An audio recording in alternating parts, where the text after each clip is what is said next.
नमस्कार दोस्तों, कैसे हैं आप सब। आशा करता हूँ आप सब बहुत अच्छे होंगे। फाइनली एसएससी का डीवी एसएससी सीजीएल 2019 का डीवी स्टार्ट हो चुका है। कई जोन में कंप्लीट होने वाला है और कई जोन का भी चल रहा है।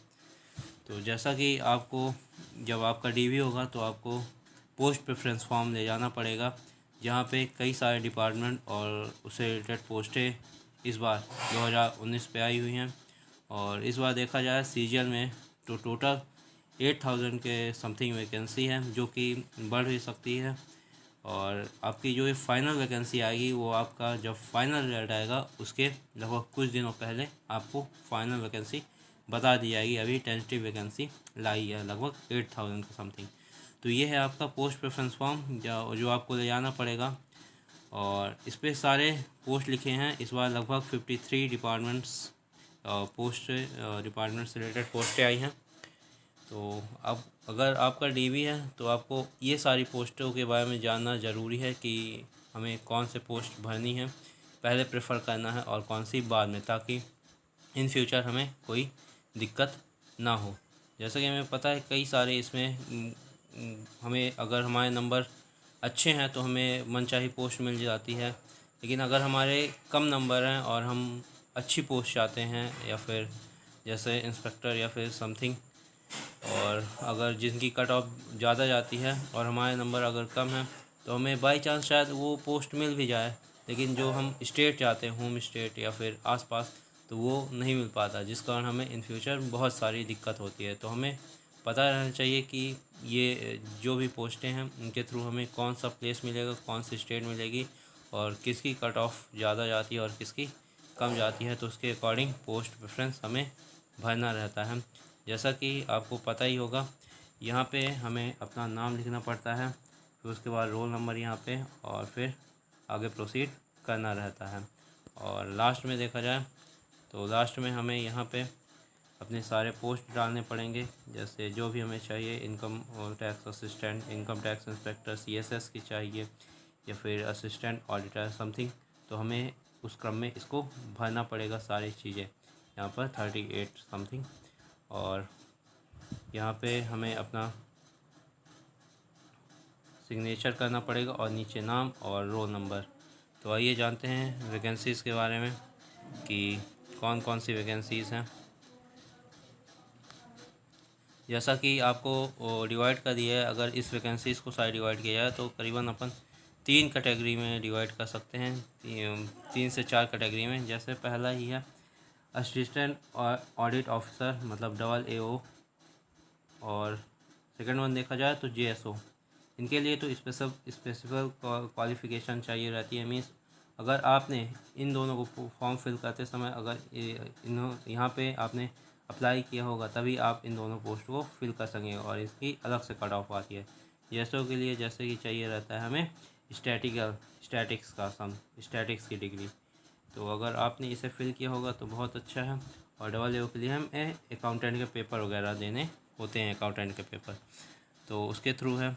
और जबकि देखा जाए तो पहला A01 है असिस्टेंट ऑडिट ऑफिसर, जो कि एक गजेटेड ऑफिसर है B ग्रेड की, इंडियन ऑडिट अकाउंटिंग और department under controller auditor general, CAG के अंतर्गत है, जो कि बहुत ही बेहतरीन पोस्टें हैं। और जैसा कि आपको पता है इनकी ज़्यादातर वैकेंसी रहती है दिल्ली में। सेकंड वन आते हैं B01 है असिस्टेंट सेक्शन ऑफिसर, जो कि आपका CSS के अंतर्गत है, department of personal training department. यहाँ पे देखिए B3 से आपको B12 तक असिस्टेंट सेक्शन ऑफिसर, जो कि मोस्टली मिनिस्ट्री से रिलेटेड रहता है। तो आपको इसमें यही ज़्यादातर चांसेस रहते हैं कि आपको दिल्ली मिले। अगर आप दिल्ली चाहते हैं तो इसे ज़रूर आगे करने की कोशिश करें।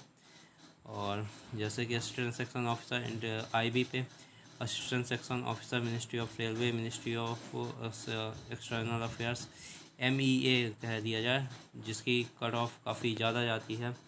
MEA ministry of external affairs B06, इसकी कट ऑफ काफ़ी ज़्यादा जाती है। अगर आपके नंबर कम हैं और आप अगर इसे भरते हैं, अगर बाई चांस आपको मिल जाता है, तो फिर आपको यही होगा कि दिक्कत आएगी। मतलब ये इसकी कट ऑफ काफ़ी ज़्यादा जाती है। और मोस्टली ये है कि मिनिस्ट्री ऑफ एक्सटर्नल अफेयर्स आपको दिल्ली में मिलेगा। CSS के जितने भी हैं आपको दिल्ली है। सेकंड वन है AFHQ, जो कि ये भी दिल्ली में ही है, आपको सिक्योरिटी के साथ मिनिस्ट्री ऑफ एक्सटर्नल अफेयर्स और AFHQ आपको दिल्ली मिलेगा। अगर आप दिल्ली में रहना चाहते हैं तो ये आपके लिए बहुत ही बेहतरीन है। आगे बढ़ते हैं। असिस्टेंट की पोस्टें जो भी हैं, सेकंड वन है assistant bureau of police research development, ministry of home affairs के अंतर्गत, central passport office, ministry of external affairs, ministry of textile enforcement, ED के अंतर्गत, department of revenue, narcotics NCV के अंतर्गत भी इस बार असिस्टेंट की पोस्ट आई है। Ministry of mines assistant and superintendent. और इसके बाद देखा जाए तो इसके बाद फिर आती हैं, पहले मैंने कैटेगरी बताई थी AAA और JSO के लिए, अगर इसके लिए आप एलिजिबल हैं तो ही आप फिल करिए। सेकेंड वन आती है इंस्पेक्टर पोस्टें आती हैं, जो कि काफ़ी रेपुटेड जॉब मानी जाती है और काफ़ी इसमें इंस्पेक्टर जॉब में ये है कि आपको फील्ड वर्क भी करना सब पड़ सकते हैं और डेस्क वर्क भी। वर्क प्रोफाइल की वजह तो इसमें फील्ड वर्क भी है और डेस्क वर्क भी। जबकि CSS के अंतर्गत देखा जाए असिस्टेंट सेक्शन ऑफिसर, तो इसमें आपको मोस्टली डेस्क वर्क ही करना पड़ेगा। जैसे AFHQ में भी आपको डेस्क वर्क ही है, पूरी तरह डेस्क वर्क। जबकि इनकम टैक्स इंस्पेक्टर या फिर सेंट्रल एक्साइज में आपको फील्ड वर्क करना पड़ सकता है। अगर देखा जाए तो इसमें inspector of income tax B22, central bureau of direct tax department में अंतर्गत आ रहा है। इंस्पेक्टर सेंट्रल एक्साइज B23, ये सारी पोस्टें हैं 4200 ग्रेड पे की। इंस्पेक्टर प्रिवेंटिव ऑफिसर, हाँ एग्ज़ामिनर। मैं एक बात और बताना चाहता हूँ, अगर जैसे कोई बंदा नॉर्थ ईस्ट का है या फिर साउथ का है तो वो अपने पोस्ट प्रेफरेंस, और वो अगर होम टाउन चाहता है और एक रेपुटेड जॉब चाहता है तो वो प्रिवेंटिव ऑफिसर या फिर एग्ज़ामिनर के लिए पहले प्रेफर करें, क्योंकि उनको ये कोस्टल एरियाज़ तरफ मिल सकता है और होम टाउन भी पास रहता है। अगर आप साउथ इंडियन के अगर आप CSS के थ्रू जाते हैं या फिर असिस्टेंट सेक्शन ऑफिसर, तो आपको दिल्ली में रहना पड़ेगा, जो कि शायद आप ना प्रेफर करें। अगर होम स्टेट चाहते हैं तो फिर आप प्रिवेंटिव ऑफिसर या फिर एग्ज़ामिनर या फिर UDC के लिए जा सकते हैं, या फिर ऑडिटर के लिए, या फिर टैक्स असिस्टेंट, अगर नंबर आपके अच्छे हैं तो। अगर आपको 100% होम स्टेट चाहिए तो असिस्टेंट इन्फॉर्मेंट। आगे बढ़ते हैं। जैसे आ गया सब इंस्पेक्टर, आ गया inspector of post, ministry of communication, divisional accountant, inspector junior statistical officer, जैसे मैंने JSO को मैंने बताया, statistical investigation registrar general of India. उसके बाद आ जाता है आपका ऑडिटर वाली पोस्टें, और UDC, ऑडिटर और UDC की पोस्टें, और TA, CBIC और CBDT, दो TA के अंतर्गत आती हैं। अगर आपके नंबर अच्छे हैं और आप अगर होम स्टेट चाहते हैं तो आप UDC और TA के लिए जाएं। अगर नंबर आपके अच्छे हैं तो श्योरिटी है आपको होम स्टेट आराम से मिल जाएगा। भले आपका जो ग्रेड पे है वो थोड़ा डाउन रहेगा, लेकिन अगर आप चाहते हैं, अगर ग्रेड पे आप नहीं, केवल आप होम स्टेट पे रहना चाहते हैं तो आप, और COT के साथ चाहते हैं तो आप इन दोनों के लिए जा सकते हैं। अदरवाइज़ अगर आप चाहते हैं कि हमें कहीं पे भी जाया जाए तो आप कोई भी पोस्ट प्रेफरेंस अपने मनपसंद अकॉर्डिंग भर सकते हैं। जैसा कि टैक्स असिस्टेंट है, अपर डिवीज़न क्लर्क, ये सारी क्या है 2400 2800 ग्रेड पे की।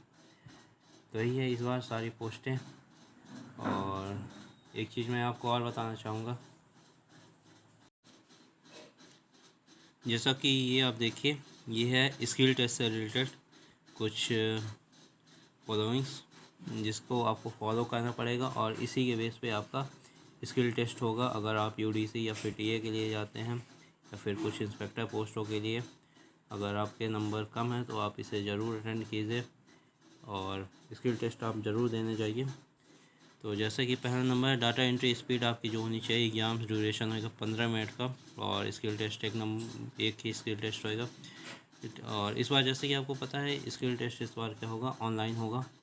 ऑनलाइन आपके टाइपिंग टेस्ट होंगे। सेकंड वन है कि आपको पावर पॉइंट पे PPT बनानी पड़ेगी और MS Excel पे स्प्रेडशीट क्रिएट करनी पड़ेगी। ये सारे हैं 15-15 नंबर के, और आपको दिया जाएगा टोटल जैसा कि आपको 10 मिनट का मॉक दिया जाएगा, फिर उसके बाद 3 मिनट का ब्रेक, फिर 15 मिनट का आपका रेस्ट होएगा, फिर उसके बाद 3 मिनट का फिर से सेल्फ वेरिफिकेशन, 15 मिनट का ब्रेक, फिर 15 मिनट की पीपीटी, फिर 10 मिनट का ब्रेक, फिर 15 मिनट का एक्सेल, फिर 13 मिनट की प्रिंटिंग होगी आपकी। लास्ट में आपको नंबर दिया है, तो टोटल आपको दिए जाएंगे 116 मिनट्स। बाकी यही है सारी चीज़ें, आप यहाँ पे अच्छे से प्रैक्टिस कर लीजिएगा एक्सेल सीट पे। और प्रीवियस अगर आपको चाहिए एक्सेल की सीट या फिर पीपीटी क्या आया था, तो आप ज़रूर कमेंट कीजिएगा। तो यही था सारी चीज़ें। आपको जैसा पता है कि डाटा एंट्री के लिए 27 वर्ड पर मिनट आपको स्पीड चाहिए, जो कि आसानी से क्वालिफाई की जा सकती है। तो मिलते हैं नेक्स्ट वीडियो में, तब तक के लिए गॉड ब्लेस यू ऑल।